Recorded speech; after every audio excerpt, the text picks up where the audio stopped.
அன்பார்ந்த முருக பக்தர்களே வணக்கம். நான் ஜெயம் கோபி. நீண்ட நாட்களுக்கு பிறகு ஒரு குரல் பதிவு. அதுவும் இந்த தம்பி ஒரு பதிவு பண்ணியிருந்தாரு. அந்த கேள்விக்கு பதில் வந்து அவருக்கு மட்டும் சொல்றத விட எல்லாருக்குமே கண்டிப்பா இந்த கேள்வி இருக்கும். எனக்கும் கிட்டத்தட்ட ஒரு 5, 6 வருடங்களுக்கு முன்னாடி இருந்துச்சு. அதுக்கப்புறம் நான் படித்த புத்தகங்கள், நான் பழகிய மனிதர்கள், மகான்கள் இவங்க மூலியமா ஒரு தெளிவு கிடைச்சது. கண்டிப்பா இந்த தெளிவும் ஞானத்தையும் நம்மளோட வச்சுக்கூடாது. எல்லாருக்கும் குடுக்கணும். அதே சமயத்துல அந்த பதிலும் எல்லார் மனசுலயும் போய் பதியணும்ன்றது தான். நீங்க ஆக்சுவலா நம்ம செய்யறது எல்லாமே நல்வினை, தீவினை அப்படின்ற ஒரு கான்செப்ட்லயே கிடையாது. நீங்க எத நோக்கி செய்றீங்க, எத நெனச்சு செய்றீங்கன்றது தான். நீங்க ஒருத்தருக்கு நல்லது செய்ய போறீங்கன்னா, அது ஒருத்தருக்கு கெட்டதா இருக்கும். இல்ல ஒருத்தருக்கு நீங்க தெரிஞ்சே கெட்டது பண்றீங்க அப்படின்னா, அது கடைசியில அவருக்கு நல்லதா இருக்கும். உதாரணமா இப்போ ஒரு போலீஸ வந்து ஒரு திருடன துரத்திட்டு வராங்க. நீங்க அந்த திருடன மாட்டி விடக்கூடாது. திருடனுக்கு நம்ம நல்லது செய்யணும். அவர் குடும்பம் இருக்கு, குழந்தை இருக்கு அப்படின்னு சொல்லி, நீங்க திருடன மறைச்சு போலீஸ்கிட்ட எனக்கு தெரியாது அப்படின்னு சொன்னீங்கன்னா, அது திருடனுக்கு நல்லதா இருக்கும். ஆனா, அது காவல்துறைக்கும், உங்களோட நேர்மைக்கும் தவறா இருக்கும். அதே சமயத்துல நீங்க காவல்துறை போலீஸ்கிட்ட திருடன் இருக்கிற இடத்த அதே மாரி நீங்க திருடன மாட்டி விட்டீங்க அப்படின்னா, அது கண்டிப்பா திருடனுக்கு ஒரு பாதிப்பை ஏற்படுத்தும். அது அவங்க குடும்பம் படுற பாதிப்புக்கு நம்ம ஒரு காரணமா இருக்கும். இதுல இப்படி செய்யுங்க, இத செய்யுங்க நான் எந்த விஷயமும் சொல்லல. என்னைக்கா இருந்தாலும் இயற்கையை வந்து எல்லா விஷயத்திலுமே நேர்மையா தான் உங்கள கொண்டு போய் விடும். நம்ம எப்போ நல்வினை மட்டுமே செய்யணும்னு நினைக்கிறோமோ, அப்போ உங்களால நல்லதே செய்யவே முடியாது. நீங்க கெட்டது செய்யணும்னு யாருக்கும் நினைக்க வேண்டாம். நல்லது செய்யணும்ன்றது நீங்க போராடி செஞ்சு கஷ்டப்பட்டு செய்யணும்னு கிடையாது. சமமான மனநிலையில நம்ம காலையிலேருந்து நைட்டு தூங்குற வரைக்கும் யாராவது ஒருத்தர் கெட்டதா இருந்துட்டே இருக்காங்க. இப்போ என்ன எல்லாருமே பாராட்டுறாங்க அப்படின்னா, நான் யாருக்கா ஒருத்தர் கெட்டவங்களா இருப்பேன். கண்டிப்பா என்ன யாரோ ஒருத்தவங்க திட்டிட்டே இருப்பாங்க. என்னால எங்கேயோ ஒரு இடத்துல ஒரு பாதிப்பு இருக்கும். அதே மாரி நம்ம 24 மணி நேரம் கோயில்லயே இருந்தாலும், யாராவது ஒருத்தங்க நம்மள கெட்டவன்னு சொல்ல தான் செய்வாங்க. நல்வினை, தீவினைன்றது எல்லாத்தையும் தாண்டி நம்ம என்ன மனநிலையோட செய்றோம் அப்படின்றத பொறுத்து தான் இருக்கு. இந்த பேர ரகசியத்த வந்து நான் வந்து இன்னும் டீட்டெயிலா சொன்னால், அது கண்டிப்பா வந்து அதுக்குண்டான எதிர்வினையும் நிச்சயமா அது எனக்கோ, இல்ல இது வந்து இந்த ரகசியத்த தெரிஞ்சுக்கிறவங்களுக்கோ ஏதோ ஒரு விஷயம் வந்து பாதிப்பு வரும். நான் அதனால தான் இப்ப சமீப காலமாவே பார்த்தீங்கன்னா, சோசியல் மீடியால கூட அமைதியா இருக்கேன். ஏன்னா, நான் 2026 முழுவதுமே ஒரு பெரிய பயண திட்டமிடல் வச்சிருக்கேன். அதுல இப்போ இந்த குரல் பதிவு பண்றதுக்கு முன்னாடி, ஒரு முருகர் கோயில் வந்து நான் பார்த்து மிரண்டு போயிட்டேன்.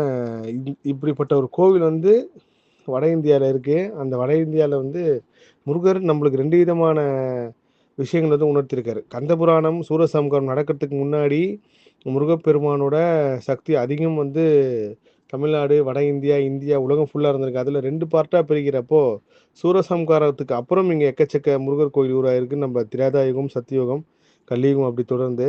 அதேமாரி வட இந்தியால இன்னும் வெளிய தெரியாத ஒரு முருகர் கோயில் வந்து முருகப்பெருமான் அது நம்ம மூலியமா ஒரு கருவியா தேர்ந்தெடுத்து காட்டப் போறாரு. அதுவும் அந்த முருகர் பேர் வந்து பார்க்குறப்பயே அவ்வளோ அழகான பேரு. அத பத்தி விரைவில் பதிவு செய்யணும் அப்படின்னு நினைக்கும்போது தான் இந்த மெசேஜ் கண்டிப்பா பதில் சொல்லி ஆவணும் அப்படின்னு சொல்லிட்டு. நீங்க எப்போ மறுபிறவி வேணாம்னு நெனச்சு தினமும் இறைவன வேண்ட ஆரம்பிக்கிறீங்களோ, அப்பயே உங்களுக்கு கன்ஃபார்ம் மறுபிறவி கிடைச்சிரும். எப்போ நம்ம யாருக்கும் கெட்டவனா இருக்கவே கூடாது, ரொம்ப நல்லவனா இருக்கணும்னு நெனைக்கிறீங்களோ, அப்போ இயற்கை வந்து உங்கள கெட்டவனாவே மாத்துறதுக்கு பண்ணாது. ஆனால் உங்க விதி கொண்டு போய் விடும். உதாரணத்துக்கு வந்து நீங்க ஒரு விரதம் இருக்கீங்க. நல்லா பாருங்க, விரதம் இருக்கிறப்பலாம் நீங்க ரொம்ப கஷ்டத்துல பட்டுருப்பீங்க. இல்ல விரதம் முடிஞ்சதுக்கு அப்புறமோ, இல்ல விரதம் அப்புறமோ ஏதாவது ஒரு துன்பம் வந்திருக்கும். ஆனா, அதே சமயத்துல நீங்க விரதம் அப்போ உதாரணத்துக்கு சஷ்டி அப்பயோ, கிருத்திகை அப்பயோ ரொம்ப மனசு நொந்து, "என்னடா இவ்வளோ நாள் இருந்தோமே, இதுக்கப்புறம் நம்ம இருக்க வேண்டாம்." அப்படின்னு நெனச்சு ஒரு கிருத்திகை அப்பயோ, சஷ்டி அப்பயோ நீங்க ஒரு அசைவம் சாப்பிடுறீங்களோ, இல்ல உங்களுக்கு புடிச்ச மாரி இருக்கிறப்போ, திடீர்னு ஒரு நல்லது நடக்கும். அப்போ உங்க மனசு சொல்லும், "என்னடா இவ்வளோ நாள் விரதம் இருந்தோம். அப்பலாம் இவ்வளோ துன்பம் வந்துச்சு. இப்போ நம்ம சஷ்டி, கிருத்திகைன்னு கூட பார்க்காம, தேய்பிறை அஷ்டமின்னு கூட பார்க்காம, பிரதோஷம்னு கூட பார்க்காம அசைவம் சாப்பிட்டோம். நம்மளுக்கு எந்த பிரச்சனையும் இல்லையே." அப்படின்னு நெனைக்கிறப்போ, இங்க தான் இந்த மாயைன்ற ஒரு விஷயம் வந்து செயல்படுது. உங்கள இறை பக்திக்குலயும், இறைவன்கிட்டயும் கிட்டயே போய் சேர விடாம, இந்த மாயை வந்து உங்களுக்கு ஏதாவது ஒரு மனச கெடுத்து, உங்களோட பக்தி நிலைய வந்து கம்மி பண்ணி, அது அந்த பக்தி நிலைக்கு உள்ளேயும் இறைவன்கிட்டயும் போகக்கூடாது.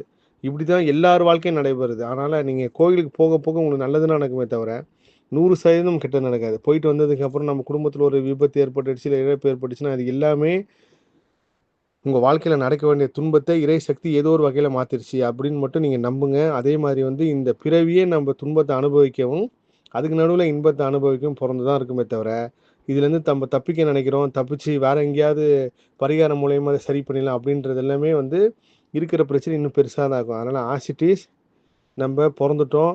முடிஞ்சா நம்ம நல்லது செய்வோம். கெட்டது செய்றோமோ இல்லையோ, நல்லது செய்றோமோ இல்லையோ, சமமான மனநிலையில இருந்துட்டோம். காலையிலேருந்து நம்ம யாரை பற்றியும் புறம் பேசலை, யாரை பற்றியும் தவறாக நினைக்கல, யாரோட கேரக்டரை பற்றியும் நம்ம தப்பாக நினைக்கல. அப்படி இருந்துட்டாலே உங்களுக்கு ஒரு பெரிய அளவுக்கு புண்ணியம் கிடைக்கும். நான் சமீபத்தில் பக்தி இன்ஃபினிட்டியில் ஒரு பதிவு பண்ணியிருக்கேன். அது கண்டிப்பாக வர வாரங்களில் வரும்.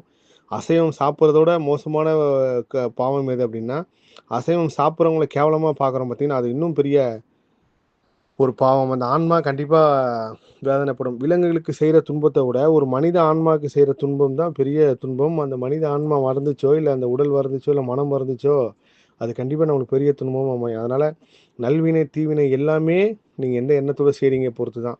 நீங்க ஒருத்தருக்கு நல்லது செஞ்சீங்கன்னா, கண்டிப்பா யாரோ ஒரு உலகத்துல இன்னொரு மூலையில இருக்கவங்க கெட்டதா இருக்கும். கெட்டது செஞ்சீங்கன்னா, அதே ஒருத்தர் நல்லதா இருக்கும். அதனால நம்ம இப்படி செஞ்சா நம்ம புண்ணியம் வந்துரும் அந்த மனநிலையோட செய்யாம, உங்க ஆத்மார்த்தமா உங்க மனசு என்ன சொல்லுதோ அத செய்யுங்க. கண்டிப்பா முக்தி அடைகிறது எல்லாமே நம்ப உடனே இந்த பிறப்புலாம் கிடைச்சிடாது. அதுவும் கலியுகத்துல நீங்க இறைவன் பாதத்த பார்க்கறதுக்கே பல கலியுகத்துல பொறந்து கரை சேரணும்னு சொல்லி நான் ஒரு புத்தகத்துல படிச்சேன். அப்படி இருக்கும்போது, இங்க தெய்வத்த உணர மட்டும் தான் முடியும் கலியுகத்துல. அந்த உணரக்கூடியவர்கள் கூட யார்கிட்டயும் வெளியில அத பதிவு பண்ணாதீங்க. முருகர நான் பார்த்தேன், முருகர உணர்ந்தேன், முருகர் எனக்கு இந்த அதிசயம் பண்ணாரு, முருகர் எனக்கு கேட்டதெல்லாம் குடுத்தாரு அப்படின்ற ஒரு விஷயங்கள் கூட யார் பக்தி நிலையில இருக்காங்களோ அவங்க கிட்ட தான் சொல்லணுமே தவிர, நம்ப பக்தியே இல்லாதவங்க, பக்திய பத்தி உணராதவங்க அவங்ககிட்ட நீங்க சொல்லி நேரத்த வீண் பண்ணாதீங்க. அதேமாரி கடவுள் உண்டு அப்படின்னு சொல்றத நம்ம எவ்வளோ மதிக்கிறோமோ, அதே சமயத்தில கடவுள் இல்லன்னு சொல்றவங்களையும் அந்த பக்திக்கு, அந்த கடவுள் சார்ந்த ஒரு விஷயத்தையும் அவங்க சொல்றதுனால, அவங்களுக்கும் அந்த மரியாதை குடுக்கணும். இது நான் கர்ம ஆராய்ச்சியில உணர்ந்த ஒரு விஷயம். இப்போ உங்க வீட்ல இருக்கிற கணவனோ, இல்ல மனைவியோ சாமி பக்தி இல்ல. அதுக்காக அவங்கள கேவலமா பார்க்கிறதோ, இல்ல நீ கோயிலுக்கே வரமாட்ற, நீ ரொம்ப பாவம் பண்ணியிருக்க அப்படின்ற மாரி அந்த வார்த்தைகள்லாம் சொல்லாதீங்க. எல்லார் வாழ்க்கையிலும் எல்லா பக்தியும் வந்துராது. அது எந்த வயசுல, எந்த நேரத்தில வரணுமோ அப்பதான் வரும். ஸோ ரொம்ப சந்தோஷம். நீண்ட நாளுக்கு அப்புறம் குரல் பதிவு. கார்த்திகை மாசம் இன்னைக்கு முதல் நாள். ஐயப்ப பக்தர்களுக்கு அனைவருக்கும் என் மனமார்ந்த வாழ்த்துக்கள். முருக பக்தர்கள் தான் அதிகமா ஐயப்ப சுவாமிக்கு வந்து மாலை போடுவீங்க. அதுக்கு உண்டான காரணத்தையும் நான் வந்து என்னோட இந்த முருகர் ஆராய்ச்சியில கண்டுபிடிச்சிருக்கேன். அது விரைவில் நேர்காணல்ல வரும். ரொம்ப சந்தோஷம். நான் என்னைக்குமே இந்த பக்திய வந்து கமர்ஷியலா மாத்திறக்கூடாது. யாருகிட்டயுமே வந்து இத செய்யுங்க, அத செய்யுங்க அப்படின்றதுல வந்து போகக்கூடாதுன்னு ரொம்ப கவனமா இருக்கேன். ஏன்னா, எனக்கு முருகர் விட்ட பணி வந்து துவண்டு போன முருக பக்தர்கள சந்திக்கிறதும், அவங்களுக்கு ஒரு வழிகாட்டியா இருக்கணுமே தவிர, எந்த ஒரு விஷயத்தையும் கமர்ஷியலா கொண்டு போயிடக்கூடாதுன்றதுல வந்து நான் ரொம்ப தெளிவா இருக்கேன். அதனால தான் நெறைய விஷயங்கள் என்கிட்ட யாருனா சொல்லும்போது கூட அத நான் வேண்டான்னு தவிர்த்துறது. இந்த நிகழ்ச்சி பண்ணலாம், அந்த நிகழ்ச்சி பண்ணலான்ட்டு.